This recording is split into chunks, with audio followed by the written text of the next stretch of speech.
വലിയൊരു നർത്തകനായി കാണണം എന്നുള്ളത് ഒരാഗ്രഹമാണ്. പൈസ ഒരു ബുദ്ധിമുട്ടുണ്ട്, പക്ഷെ പൈസ ഇല്ലെങ്കിലും എങ്ങനെയാണെങ്കിലും കഷ്ടപ്പെട്ടിട്ടാണെങ്കിലും അവനെ ആ ലെവലിലേക്ക് എത്തിക്കും. നിർത്താമെന്ന് പറയണമെന്നുണ്ടായി, പക്ഷേ അത് ഞാൻ പറഞ്ഞില്ല. പക്ഷെ അവനെ അത്രയും ഒരു നർത്തകനാക്കാൻ ഞാൻ എത്ര കഷ്ടപ്പെട്ടിട്ടാണെങ്കിലും കൊണ്ടുപോകും. ബിന്ദുവിന് കൂലിപ്പണിയാണ്.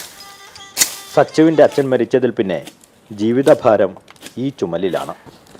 അന്നു മുതൽ മുള്ളുകുത്തിയാൽ വേദനിക്കാറില്ല, കല്ലെടുത്താൽ ഭാരം തോന്നാറില്ല. LKG മുതലേ സ്കൂളിൽ കളിച്ചു.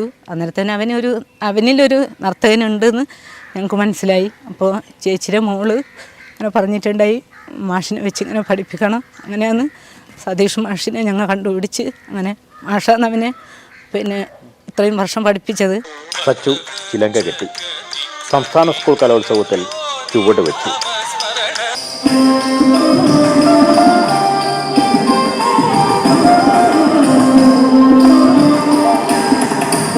തോമാപുരം ഹയർ സെക്കൻഡറി സ്കൂൾ ഇരുവരെയും ഓർത്ത് അഭിമാനിച്ചു.